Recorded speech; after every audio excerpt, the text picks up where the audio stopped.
So, when you're talking about People's Corner, of course the Greenwich is still running, and I believe there was a club up around there called the Senate.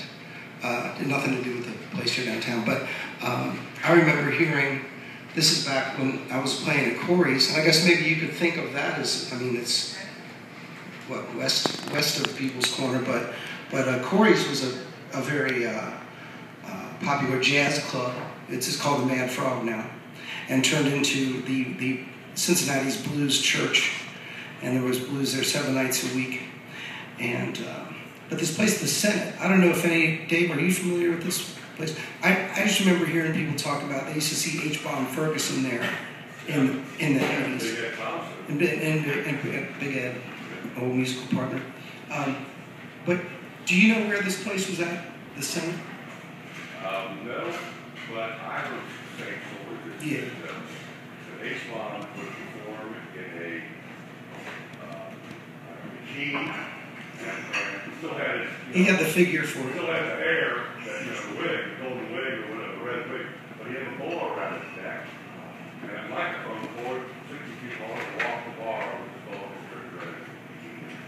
It was wild. We didn't see nothing going to this guy was wild. Right. You can understand why the punk rock crowd really took a liking to H-Bomb, late H-Bomb Ferguson. Is anybody here familiar with the late H-Bomb Ferguson? Okay, he's one of the most important bluesmen here in Cincinnati in his time. He passed about 6 years ago, I guess. And he and a fellow that I played with for 3 years in the late 80s going into 1990, his name was Big Ed Thompson. And Ed left us way too early. He was only 58 years old when he passed in the early 90s. But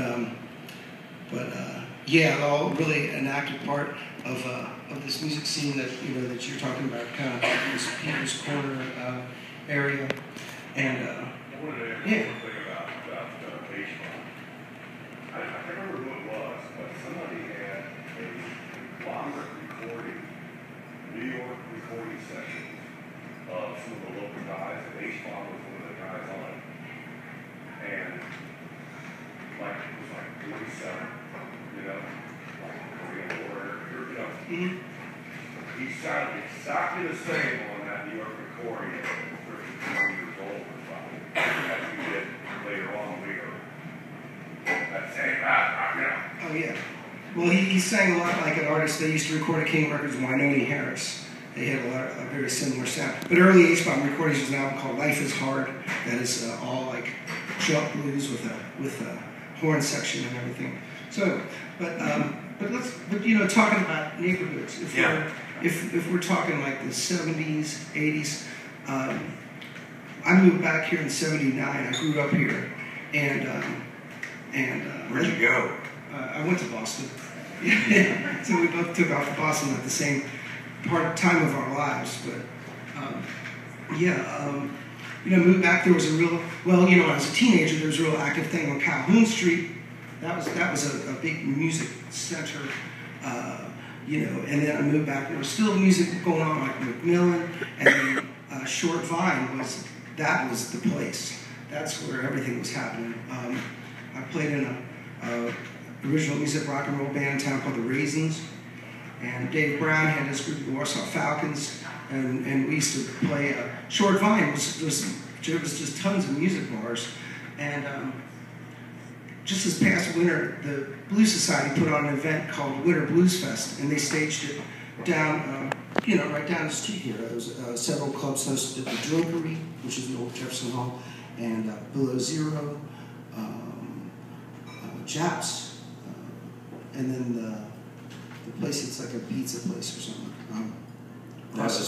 Harry's Pizza is now. Yeah, that was 1207. 1207. Before that was Aunt Marge. Before that was the Terrace Cafe.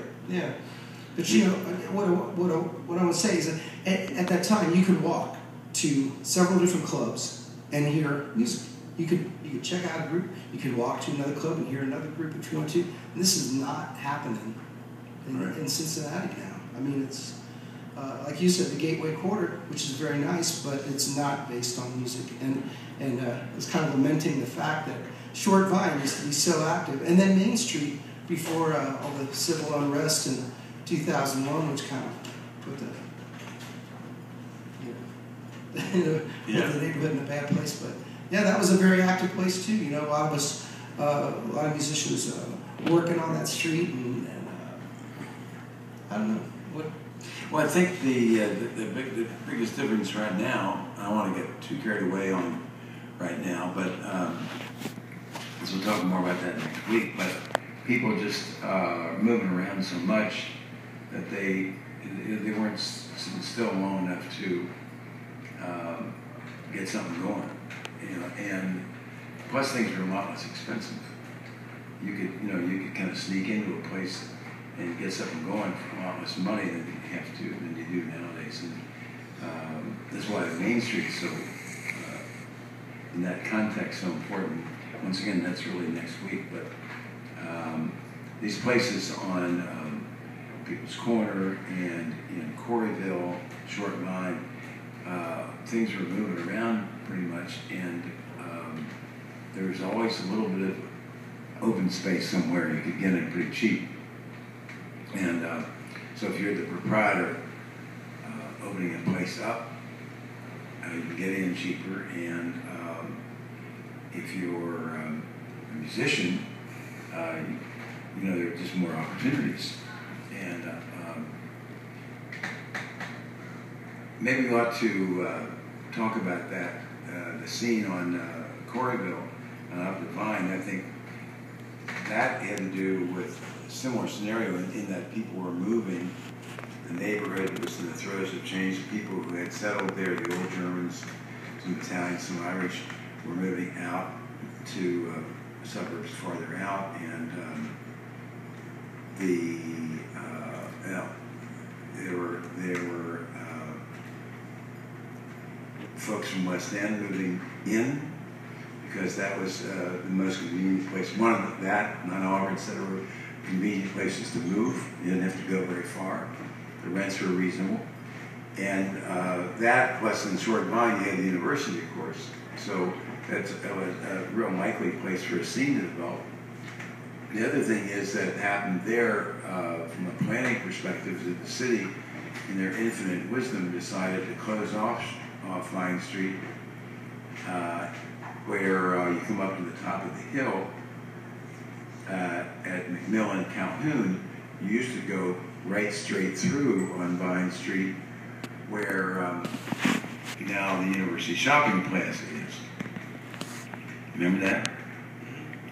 And they decided it would be a good idea to cut Short Line off and put a shopping center there, and then emphasize Jefferson. So you'd come up Vine now, you wait you now, you go over Jefferson, and then you pick up Vine again at the other side of campus.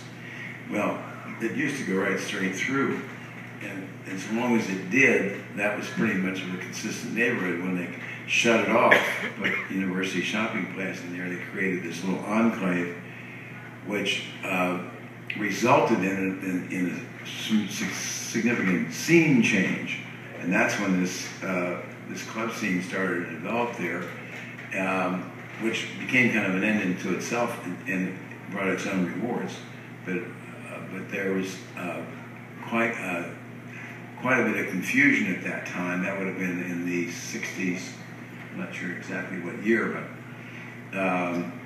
and there was a pretty active and a neat scene going on there.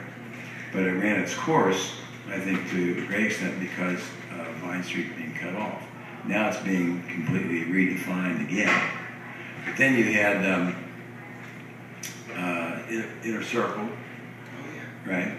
Which is Bogart's now, and Round Table, Nickel, what's his big, dollar bills, and several others, and what's that? Hot shots. In the ballroom. Inner Circle, we spend a lot of time just talking about Inner Circle, who came out of there. A lot of old soul bands, great music at the Inner Circle, which you don't hear about much more anymore. it'd be interesting to see what happens with Short Line now, because it's being totally redone again. But while we're on that subject, in that era, that's where the rock scene, some of the more significant components of the rock scene came out of there. Black Dome, for sure, which was really one of the more significant pioneers in the development of the progressive rock scene. They really, as a club, kicked it off big time. And they were across from the Mad Frog, which is now, bless their hearts, CBS. There's a sense of place for you. Reflections came along later. Well, that was after the Garage. Lighthouse. The Black Dome. Oh. Yeah, before, same location. Yeah. But Black Dome's gone, Lighthouse is gone, Reflections is gone, the buildings are gone.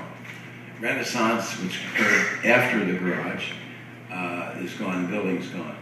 Black Dome, though, for those of you, how many people have been to the Black Dome? How do you like that? Well, you missed it.